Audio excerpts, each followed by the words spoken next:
So how do most successful entrepreneurs generate their ideas? It begins with a few important factors. Industry expertise, deeply understanding the area in which your customer and your product play. The marketplace, understanding the other things your customer base buys, uses, and the process by which they decide to and buy products. It's different in different marketplaces. The product you're actually developing and how to formulate it, adjust it, sometimes pivot with it to make it fit into your target marketplace, where you can sell it for a price that makes sense. Price. What is the customer willing to pay for it? A price that allows you to operate your business effectively and profitably, and also pays the cost of selling that product to the customer, supporting that customer with customer support, billing that customer, and covering the overhead of your operation.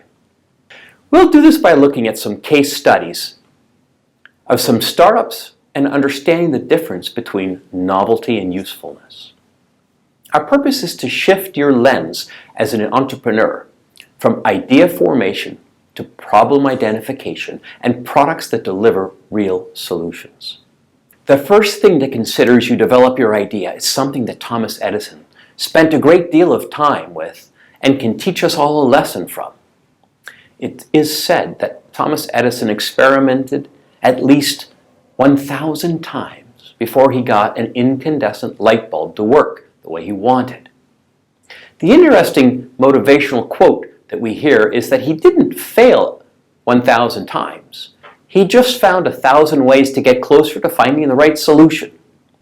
What's relevant about this is that taking the time to clearly understand the formation of a real solution that works is critical. Developing a light bulb that only partly glows or theoretically glows, but you don't know whether it works or whether it produces the kind of light that a customer is going to buy, or is too expensive for the customer, does not make a successful entrepreneurial startup business. We're going to take a few minutes to walk through some startup origin stories. Let's look at some of the startups that have been successful and see if we can understand some of the important lessons they learned rather than trying to relearn them ourselves. The topics we're going to cover are building something people want, how to generate a great idea, and the several different ways to get there. This is clearly one of the most important things to learn, and that is why we're spending so much time emphasizing this. You've got to get this right for everything else to work. Let's take a step back and understand why you're starting this company. Then we can walk through an extremely effective process to help you understand the problem in a much more concrete way. We'll do this by identifying the roots of this problem and directly mapping them to the needs of your customer, the customer base, and the unique sustainability and differentiated position that you can attain in your market with the proper product and pricing. Once we've accomplished this, we'll then apply all the other elements, such as making sure the unit economics and the financial program, the distribution, and the sales costs and the process all work.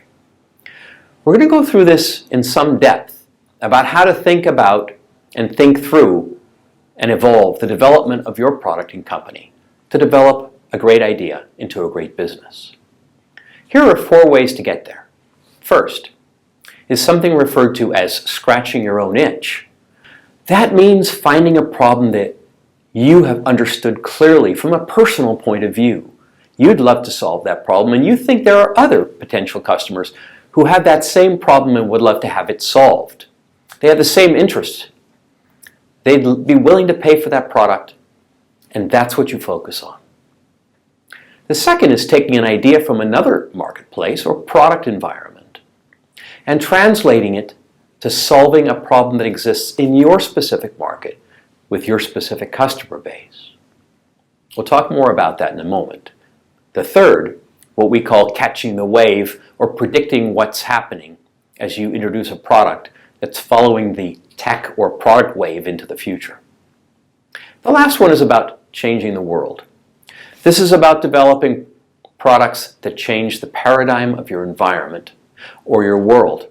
Although this is very unusual and most often requires a huge mindset shift and a lot of money, it is an element that we should talk about just so you understand the total landscape of what we're trying to do and developing great ideas. At the end of this module, we hope that you'll have a very clear concept of how to build the right product around a real problem. You'll have key takeaways so that your action item will be to identify your startup origin profile in a way that gives you confidence and will allow you to get funding.